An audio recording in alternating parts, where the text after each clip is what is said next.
प्रिय विद्यार्थियों, संस्कार भारती ऑनलाइन कालांश में आप सभी लोगों का हार्दिक स्वागत है।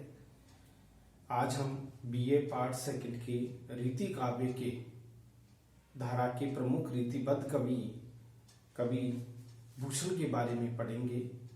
कवि वैसे तो रीति काल का संपूर्ण काव्य श्रृंगार रस की अनुभूति का काव्य है, किंतु कवि भूषण ने इन सबसे हटकर के वीर रस को सर्वाधिक महत्व दिया जाता है। हम ये कह सकते हैं कि कवि भूषण रीति काल के राष्ट्रवादी कवि माने जाते हैं, या राष्ट्र कवि कहें तो इसमें कोई अतिशयोक्ति नहीं होगी।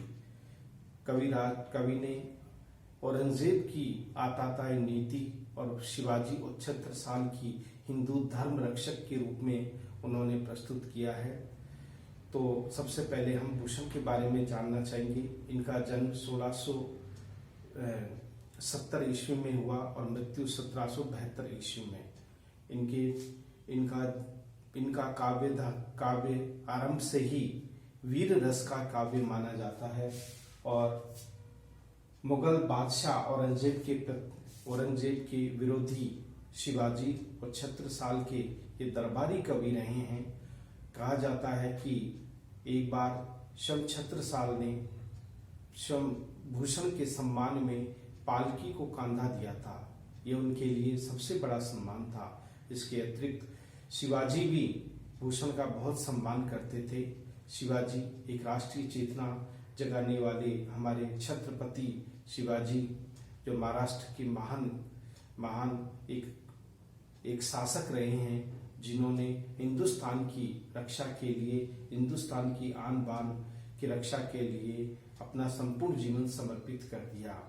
तो शिवाजी की महानता और छत्रसाल की महानता को ही लेकर इन्होंने वीर रस की कविताएं लिखी है और इनका जो काव्य है वो राष्ट्रीय भावना से ओतप्रोत काव्य है। ये वैसे रीति काल में राष्ट्रीय भावना का अभाव मिलता है, किंतु ये वीर रस के कवि होने के साथ साथ उन्होंने मुगल सेनापति या शासक हमारे औरंगजेब की उस नीति का विरोध किया है जिसमें धर्म का परिवर्तन उस समय बहुत ज्यादा चरम सीमा पर था। तो उस समय शिवाजी ने अपने तलवार के बल पर और अपनी शक्ति प्रदर्शन के आधार पर उन्होंने धर्म के रक्षक के रूप में वो सामने आए। तो इन्होंने 3 रचनाएं मूल रूप से लिखी थी जो काफी प्रसिद्ध रही है। और इनकी जो रचनाएं रही है, जो छत्रपति, एक तो शिवाजी भूषण, दूसरी रचना थी शिव बावनी और एक थी छत्रसाल दशक। ये 3 रचनाएं सर्वाधिक प्रसिद्ध रचनाओं में मानी गई है, जिसमें वीर रस की ही सर्वाधिक अनुभूति हुई है। और इसके अलावा हम ये कह सकते हैं कि ये राष्ट्र कवि थे रीति काल के, क्योंकि राष्ट्रीय भावना और हिंदुत्व जागृति का एक लक्ष्य, इनका मानना था कि हिंदू धर्म की रक्षा करना एक राष्ट्रीयता का धर्म है, राष्ट्रीयता के नियम के अनुरूप है। तो इसलिए इन्होंने, यद्यपि इन भूषण के मन में हिंदू मुसलमान को लेकर के किसी प्रकार की कोई भ्रांति नहीं थी, उन्होंने हिंदू और मुसलमानों को समान दृष्टि से देखा था। वो एकता के पक्षधर थे दोनों के बीच में, किंतु विदेशी आक्रमणकारियों ने दोनों के बीच में फूट डालो राज करो की नीति अपनाई। शिवाजी ने अपनी शक्ति बल के ऊपर और छत्रसाल ने भी अपनी शक्ति बल पर औरंगजेब जैसे महान शक्तिशाली आतंकवादियों से उन्होंने लोहा लिया और उन्हें पराजित किया।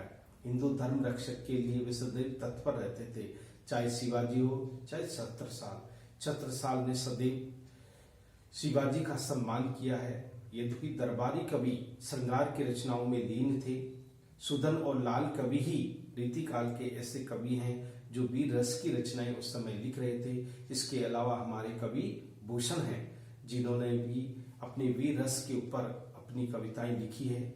ये कविताएं हमारे हिंदू धर्म के संस्कारों को, हमारे हिंदू धर्म के धर्म रक्षक रूप को शिवाजी और छत्रसाल के धर्म रक्षक के रूप में वो सामने रखते हैं, क्योंकि हिंदू धर्म उस समय मुगल आक्रमणकारियों द्वारा प्रताड़ित किया जा रहा था, मंदिरों को ढहा जा रहा था, लोगों की चोटियां काटी जा रही थी, सिपाहियों की आजीविका समाप्त हो रही थी, तो उस समय शिवाजी हिंदू धर्म के रक्षक बनकर के सामने आए। शिवाजी और छत्रसाल के संयुक्त अभियान से आताताइयों का अंत हो सका और इस तरह से एक हिंदू धर्म की रक्षा भी हो सकी। जहां औरंगजेब जात धर्म को परिवर्तन कर रहा था, लोगों पर अत्याचार कर रहा था, तलवार के बल पर सिर धड़ से अलग कर रहा था, जबरदस्ती उन्हें धर्म परिवर्तन करने के लिए मजबूर कर रहा था, उस समय स्वयं हिंदू रक्षक के रूप में शिवाजी ने अपने तलवार के बल पर उन आताताइयों को बाहर का रास्ता दिखाया, उन्हें पराजित किया, उन्हें लक्ष्य विहीन किया। और हम आगे इसमें पढ़ते हैं कि किस तरह से शिवाजी का आतंक औरंगजेब के मन में समा जाता है कि उसके सारे सैनिक रानियां दर दर को भटकने पर मजबूर हो जाते हैं।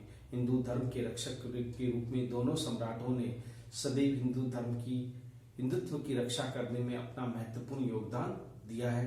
तो कवि भूषण अपने आप में एक विशिष्ट कवि रहे हैं रीतिकाल के, और रौद्र और भयानक इनके काव्य के मूल रस कहे जा सकते हैं।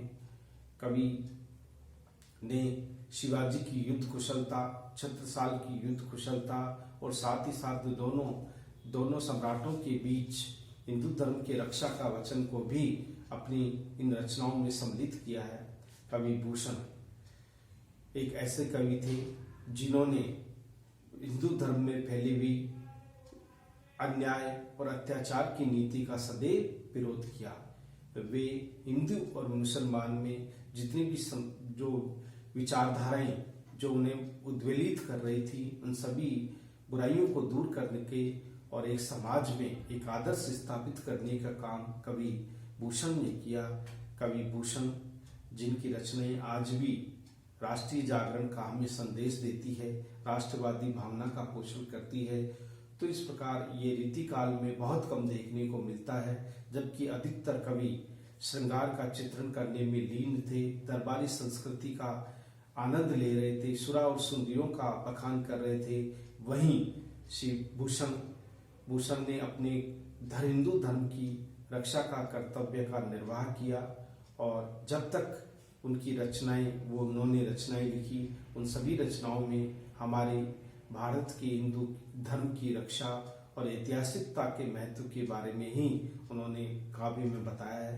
तो आइए हम व्याख्याओं को पढ़ते हैं, जो हमारी महत्वपूर्ण व्याख्याएं हैं, जो शिवाजी की महानता और साथ ही साथ औरंगजेब की पराजय का सूचक ये कविताएं हैं।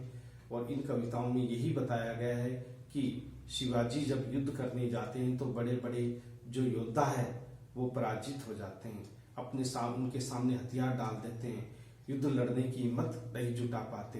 तो ऐसे यशस्वी, त्यागशील, समर्पित महाराजा शिवाजी, जिन्होंने तलवार के बल पर औरंगजेब को अपने हद में रहने पर मजबूर कर दिया और हिंदू धर्म के रक्षक के रूप में एक महान सम्राट के रूप में उभर कर सामने आए।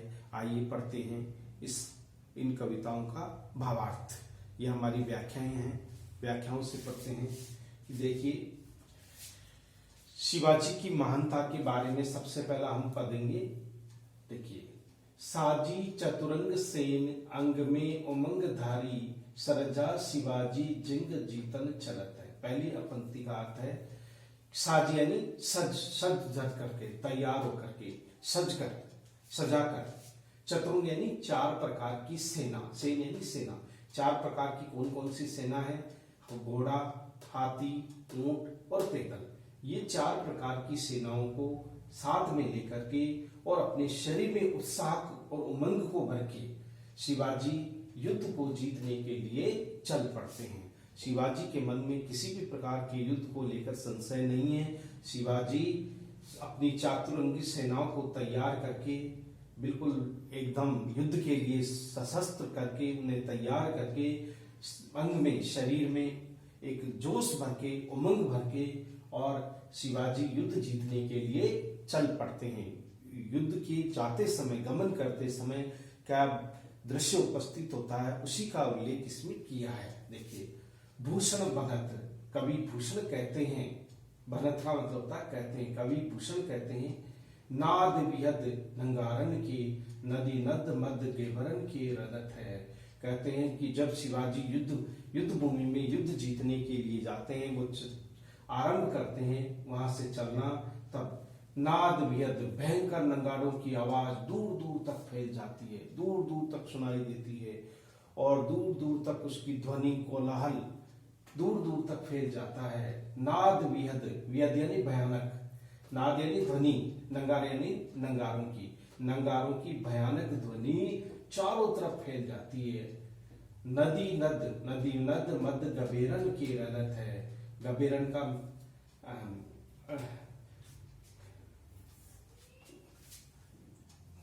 गेबरन का मतलब होता है हाथी,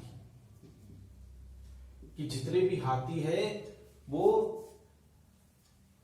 नदी मद गबेरन के रलत है। हाथी जो है वो आपस में मिलजुल कर, यानी कि टैलम टेल करते हुए, रलते मिलते हुए, धक्का धूमी करते हुए, क्योंकि हजारों प्रकार के जो हाथी है वो सभी प्रकार के हाथी शिवाजी की सेना में शामिल थे। तो जितने भी नदी नद मद गबेरन की रलत है, अर्थात कहने का तात्पर्य है कि उन हाथियों के चलने से जितने भी नदी नाले हैं वे सब अवरुद्ध हो जाते हैं, रुक जाते हैं, क्योंकि उनके चलने से मार्ग जो है बहुत तेजी से यानी टूटता जाता है। क्योंकि बड़े बड़े हाथी विशालकाय शरीर वाले जिस रास्ते से गुजरते हैं, वहीं नदी नाले उनके सामने बिल्कुल तुच्छ प्रतीत होते हैं। वो नदी नालों को तुरंत पार कर जाते हैं, उन्हें कोई रास्ता या उनके लिए कोई बाधक नहीं है। नदी नाले उनको ठेलते हुए, उनको पार करते हुए अपने युद्ध स्थल पर तेजी से आगे बढ़ जाते हैं। एल फेल खेल भेल खलक में गेल गेल गेल गजन की टेल पेल से उकसत है।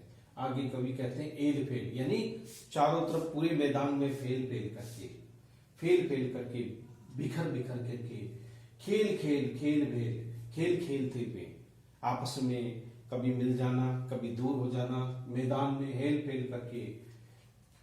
भेल खलक में गेल यानी जितने भी रास्ते में जो गलियां थी, गेल यानी गेल यानी गली गली में, गजन की ठेल भेल में, गजन यानी हाथियों की आपस में टकराहट। ठेल पेल का मतलब होता है टकराहट। हाथी जब चलते हैं तो विशाल का शरीर होते हैं, तो आपस में वो क्या होते हैं, टकराते हैं, कभी दूर हो जाते हैं, कभी पास में आ जाते हैं, कभी आपस में टकराते हैं।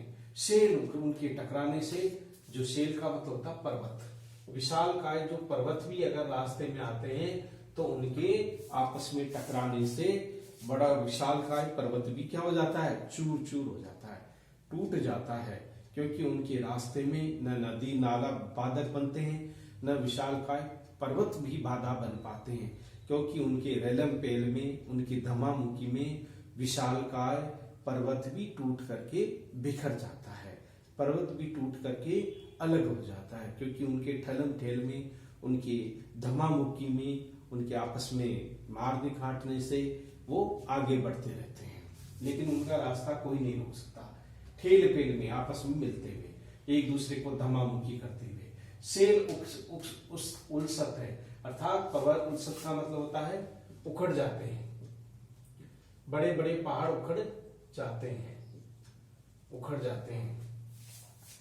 तारा जो तरनी धुरी धारा में लगत है जिमी थारा, थारा पर पारा पारावार हलत है। कवि ने यहाँ पर एक अनूठी कल्पना की है कि जब शिवाजी की सेना अपनी हाथियों से, घोड़ों से, ऊंटों से पैदल जब चलती है तो उनके चलने से पैरों से जो धूल उठती है, उस धूल में जो चमकने वाला सूरज भी है वो तारे की भांति रोशनी देने लगता है, तारे की भांति टिमटिमाने लगता है, यानी वो धूमिल हो जाता है, उस धूल में वो खो जाता है। ठीक है ना।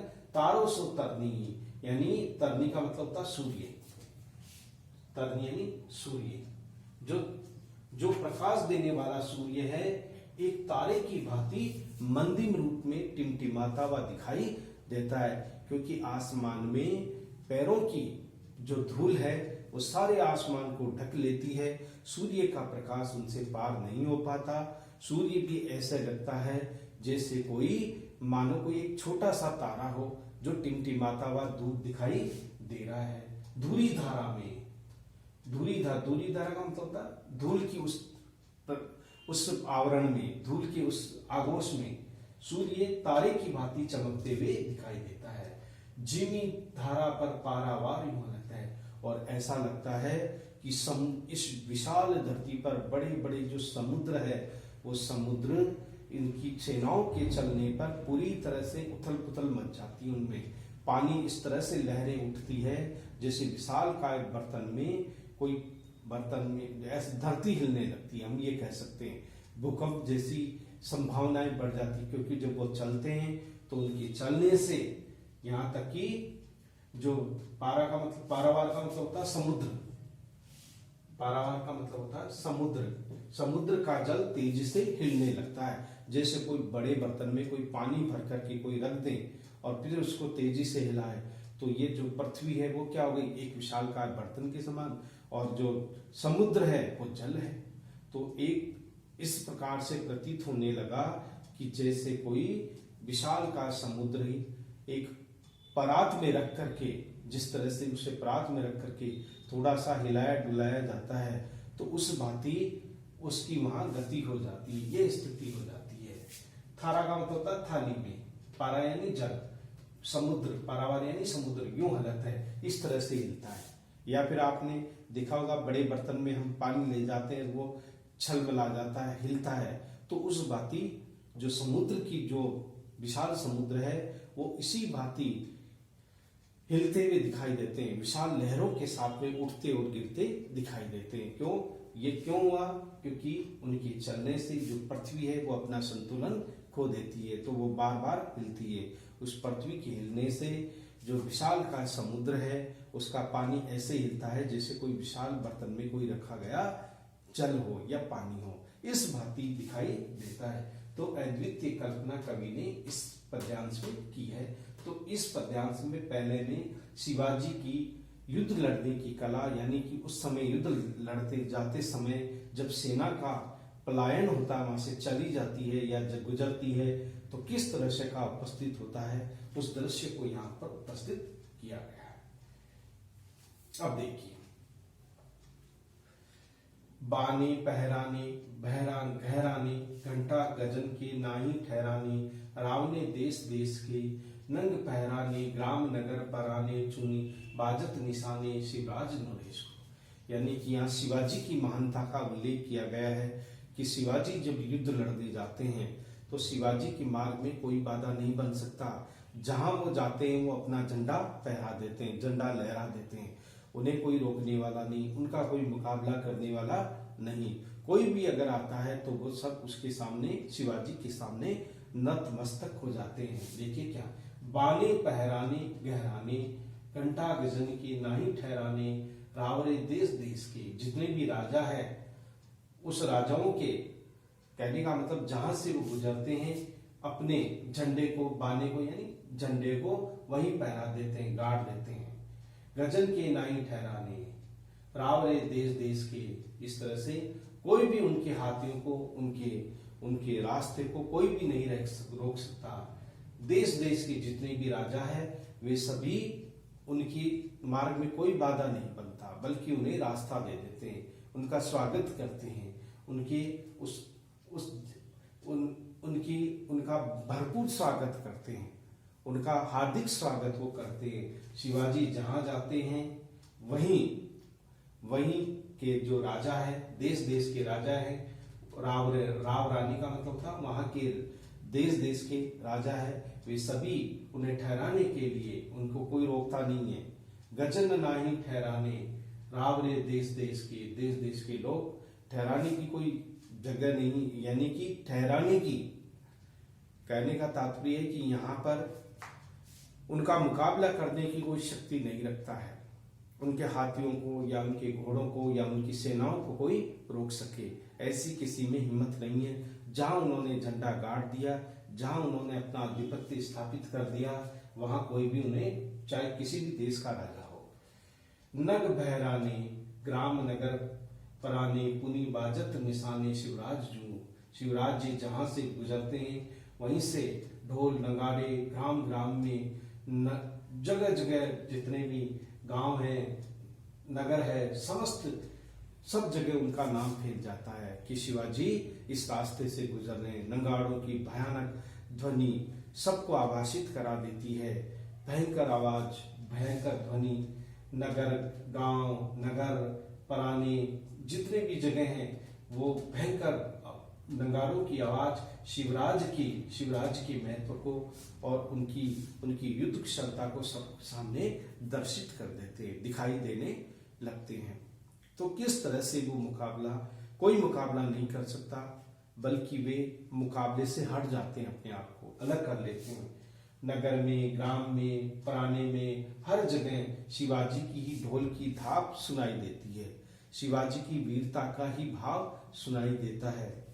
दूर दूर तक यही शिवराज नरेश को, राजा शिवराज, निशाने का मतलब होता है ढोल, बाजते ढोल के बाजने की जो ध्वनि है वही दूर दूर नगर नगर ग्राम ग्राम में पहुंच जाती है।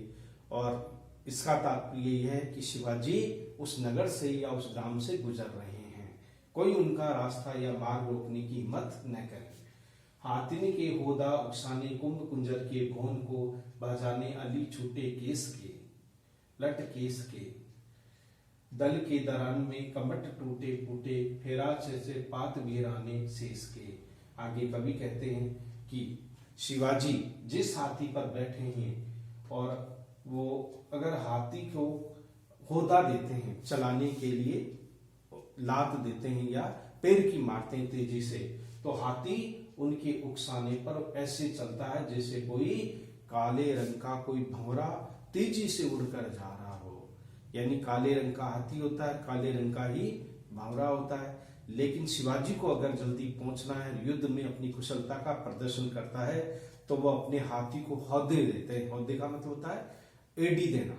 वो तेजी से एडी देते हैं और हाथी क्या करता है, ऐसे तेजी से चलता है जैसे कोई काले रंग का कोई हाथी, कोई काले रंग का जो भंवरा है, मानो अपने पंख लगा करके तेजी से कोई उड़ने लगा हो, हाथी उड़ता हुआ प्रतीत होता है। बताओ कहाँ कल्पना कवि ने की है कि हाथिन की होदा उकसानी कुंभ कुंजर के भोन को भाजने अली छूटे, अली यानी भंवरा, लटके केस के। इस तरह से वो तेजी से दौड़ जाता है, तेजी से भाग जाता है वहां से। कौन? हाथी। क्योंकि युद्ध में अपनी कुशलता का वो प्रदर्शन करते हैं। वो शिवाजी है जिसका कोई मुकाबला नहीं कर सकता, कोई उनका सामना नहीं कर सकता। वो अगर उन्होंने हाथी को होदा दिया तो हाथी ऐसे दौड़ता है, ऐसे भागता है जैसे कोई मानो भंवरे के समान कोई पंख लग गए हों, इस भांति प्रतीत होता है।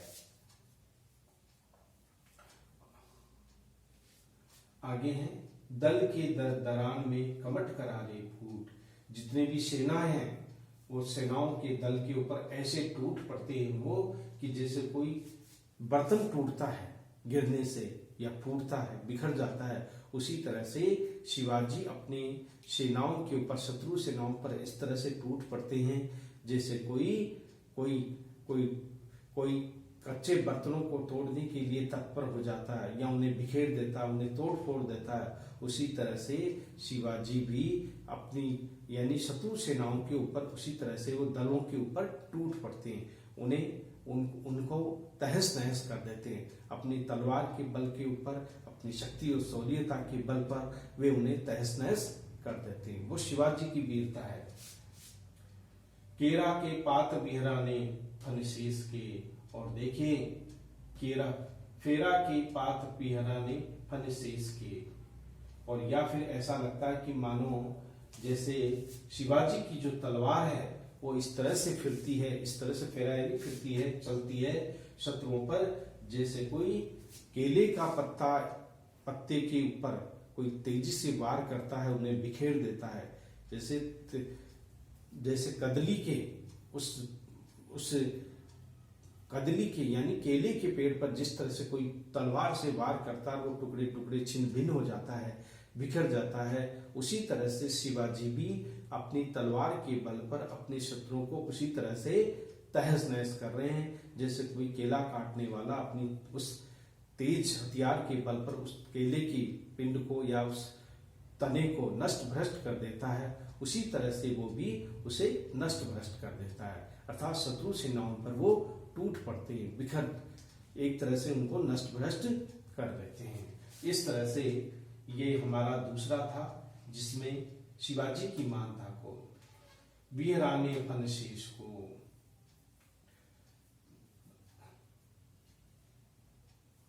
यानी उनकी जो तलवार थी वो शेषनाग की तरह हो गई थी, शेषनाग की भांति एक विनाशकारी हो गई थी कि जो जिस तरह से शेषनाग तेजी से पुकार लगता है और जिसको भी पुकारता है उसका अंत हो जाता है। तो उनकी तलवार साक्षात रूप में शेषनाग के फुतकार के समान थी, जो अपनी शत्रु सेनाओं के ऊपर तेजी से वो प्रकट हो रही थी या दिखाई दे रही थी। तो इस तरह से हमारा ये दूसरा था, जिसके अंतर्गत हमने शिवाजी की महानता के बारे में और उनकी वीरता के बारे में पढ़ा। तो हमारी ये दूसरा है, जिसमें इसमें भी शिवाजी की महानता और दूसरे राजाओं के अधीन होने का चित्रण किया गया है। अब देखिए तीसरा है, जिसमें शिवाजी के राष्ट्रवादी होने का संकेत मिलता है। वे हिंदू सच्चे हिंदू धर्म रक्षक के रूप में सामने आते हैं। किस तरह से देखिए इस व्याख्या में, वेद राखे विदित पुराण प्रसिद्ध राखे राम राख्यो अति रचना सुधर में। कवि यहाँ भूषण कहते हैं कि हमारे देश में औरंगजेब ने मुगल बादशाह औरंगजेब ने हिंदू धर्म को त्रस्त कर रखा था, हिंदू धर्म के ऊपर अनेक प्रकार के अत्याचार करता था। तो उस समय हिंदू धर्म की रक्षा के रूप में स्वयं शिवाजी अपना तलवार के बल पर औरंगजेब से मुकाबला करने के लिए उपस्थित हो जाते हैं। तो वो किस तरह से हिंदू धर्म की रक्षा करते हैं, इसी का इसमें उल्लेख किया गया। वेद राखे, उन्होंने शिवाजी ने हमारे धर्म के प्रसिद्ध जो पवित्र जो वेद है उन वेदों को सदैव बनाए रखा, उनके अस्तित्व को कभी खतरा उत्पन्न नहीं होने दिया। नहीं तो वो हमारे धर्म ग्रंथों को नष्ट कर रहा था औरंगजेब, तो उन्होंने हमारे वेदों की रक्षा की, राखे यानी उसकी रक्षा की। किसने? शिवाजी ने। विदित पुराण, जो हमारे पुराण हैं, हिंदू धर्म के बड़े बड़े पुराण हैं जिनकी प्रसिद्धि सारे संसार भर में ख्यात है, उन पुराणों की भी मान मर्यादा को, उनके अस्तित्व को सदैव उन्होंने बनाए रखा, उनकी प्रसिद्धि को कभी धूमिल नहीं होने दिया। हिंदू धर्म की वेद और पुराणों को, अर्थात वेद और पुराणों की रक्षा में अपना विशेष योगदान दिया शिवाजी ने, कभी उन्हें नष्ट भ्रष्ट नहीं होने दिया औरंगजेब के द्वारा। राम राख्यो अति रचना सुघर में, सुघर का मतलब होता है सुघर यानी मुंह में, रचना का राम राख्यो अति रचना, रचना होना चाहिए, रचना का मतलब होता है जीव। अर्थात क्या होता है कि हमारे जो हिंदू धर्म के लोग हैं वे राम नाम का सदैव स्मरण किया करते थे। तो राम नाम की जो प्रसिद्धि है उस प्रसिद्धि को भी शिवाजी ने सदैव बनाए रखा। लोग अपने सुंदर जीवा से राम नाम का स्मरण करते थे, तो उस राम नाम के नाम को भी सदैव उन्होंने बनाए रखा, उसे कभी नष्ट भ्रष्ट नहीं होने दिया। राम के महत्व को, राम के नाम के उस स्वरूप को सदैव उन्होंने उसकी रक्षा की है। वो थी शिवाजी। हिंदुन की चोटी राखी, रोटी राखी है सिपाही की, कांधे पे जनेऊ राख्यो, माला राखी घर में। ये हिंदू धर्म की जो प्रथाएं हैं उन प्रथाओं को कभी नष्ट नहीं होने दिया। देखिए, हिंदुन की चोटी राखी, हिंदू धर्म के जो लोग हैं वो अपने प्रतीक रूप में चोटी रखते थे। तो कहते हैं कि जो मुगल बादशाह औरंगजेब था वो उनकी चोटियों को भी कटा रहा था। तो उस समय हिंदुओं की चोटी को और रोटी को, रोटी का मतलब होता है रोजगार को, हिंदुओं की रोजी रोटी दोनों को ही बनाए रखा, अर्थात चोटी को भी बनाए रखा और उनके रोजगार को भी सुरक्षित रखा, कभी बेरोजगार उन्हें नहीं होने दिया। सिपाही की कांधे में जनेऊ, सिपाहियों को कभी यानी रोटी राखी है, अर्थात रोजी रोटी को सिपाहियों की सदैव बने रहने दी, कभी उन्हें बेरोजगार नहीं होने दिया। कांधे पे जनेऊ राखी, माली राखी घर में। और जो हिंदू धर्म के लोग हैं, जो जनेऊ धारण करते हैं, जो धर्म के पवित्रता का स्वरूप है, जनेऊ धारण करने वाले व्यक्तियों को जनेऊ धारण करने दिया, अर्थात उन्हें धर्म परिवर्तन होने के लिए मजबूर नहीं होने दिया, अर्थात उनके जनेऊ की भी मान मर्यादा को शिवाजी ने बनाए रखा। और जो हिंदू धर्म के लोग अपने गले में माला धारण करते थे, ईश्वर का जप किया करते थे, उनकी मालाओं को भी कभी टूटने और नष्ट भ्रष्ट नहीं होने दिया। उनकी मालाओं का भी मान सम्मान सदैव बनाए रखा। उनकी माला सदैव उनके गले में विद्यमान रही। उस माला को उन्होंने कभी नष्ट नहीं होने दिया। धर्म, हिंदू धर्म के ऊपर जो आपदा आई, जो संकट आया, उस संकट से सभी को निजात दिलाया वो थे शिवाजी। यानी जो हिंदू गले में माला धारण करते थे, उस माला को भी सदैव उन्होंने बनाए रखा। हिंदू धर्म की रक्षा की हम कह सकते हैं। मीडी राखे मुगल मरोड़ी राखे पातशाह, बेरी पीसी राखे वरदान राख्यो कर में। कवि कहते हैं मीडी राखे, जो मुगल बादशाह था उसको अपने हद में रखा, मीडी में कुचल डाला। मीडी का मतलब होता कुचल डालना, कुचलना। मीडी का मतलब था कुचलना।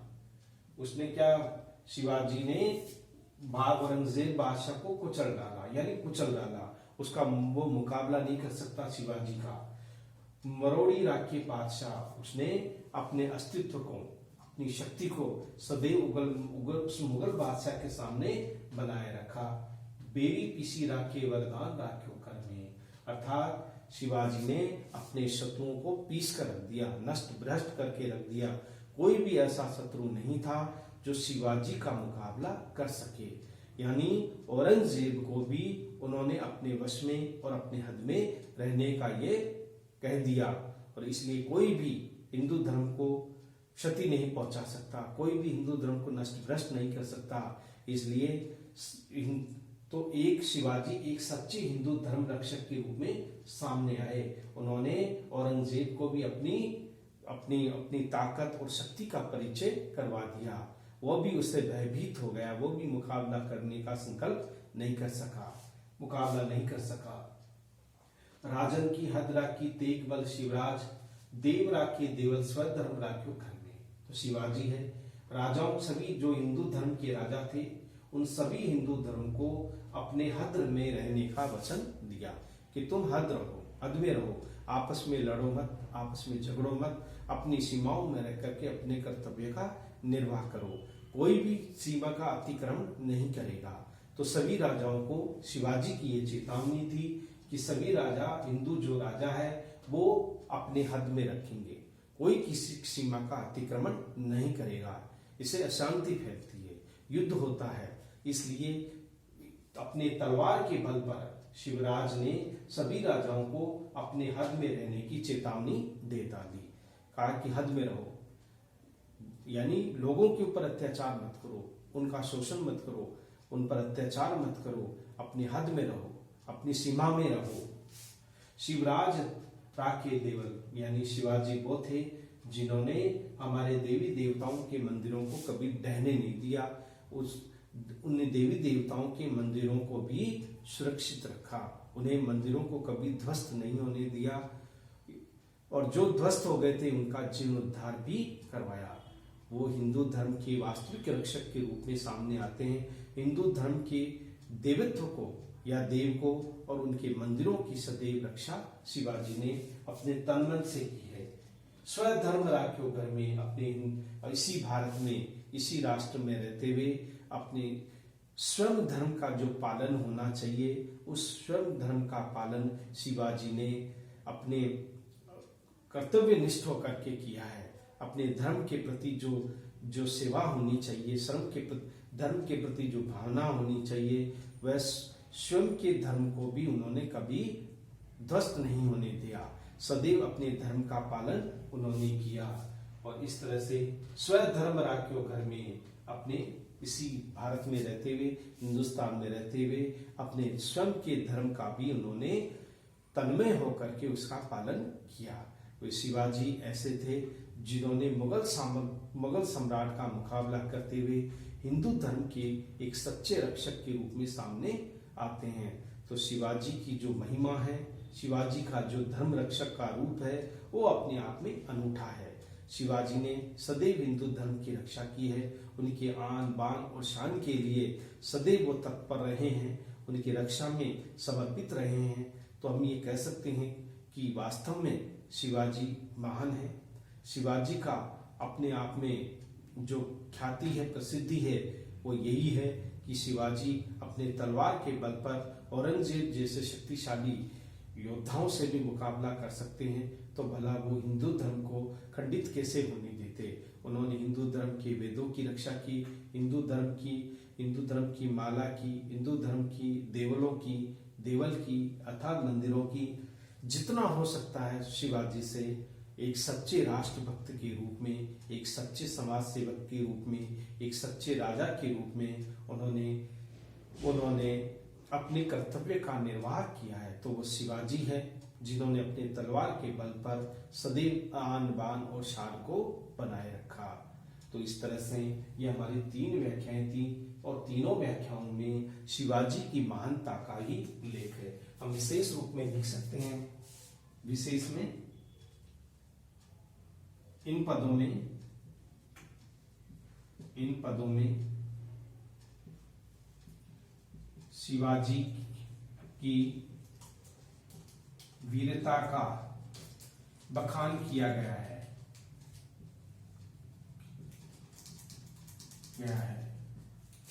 दूसरा है, इन पदों में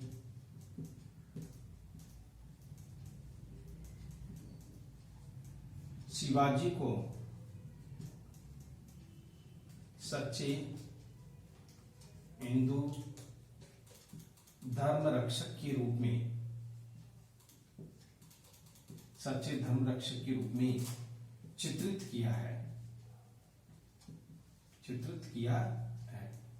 तीसरा है, यानी शिवाजी ने औरंगजेब से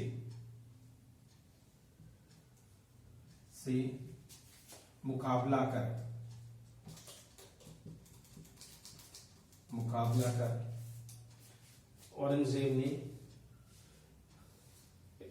शिवाजी ने औरंगजेब से मुकाबला कर उसे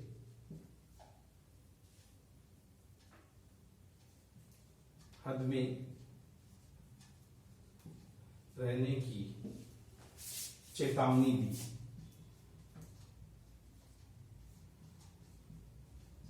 ये भी है। और इसके अलावा यहाँ जो मूल रूप से अनुप्रास और पुनरुक्ति प्रकाश, अनुप्रास पुनरुक्ति प्रकाश अलंकारों का प्रयोग इसमें किया गया है। भाषा ब्रज है, ब्रज का सरल सरस रूप देख सकते हैं। तो इस तरह से ये हमारी व्याख्याएं थी जो शिवाजी की महानता के बारे में बताती है। भाषा सरल, सुबोध, आकर्षक ब्रज भाषा का इसमें प्रयोग किया गया है। वीर रस प्रमुख है, इसमें वीर रस की, वीर भाव की प्रमुखता है, यह हम महसूस कर सकते हैं। तो ये हमारे थे शिव भूषण का प्रथम खंड, जिसमें इसकी व्याख्याओं को हमने देखा।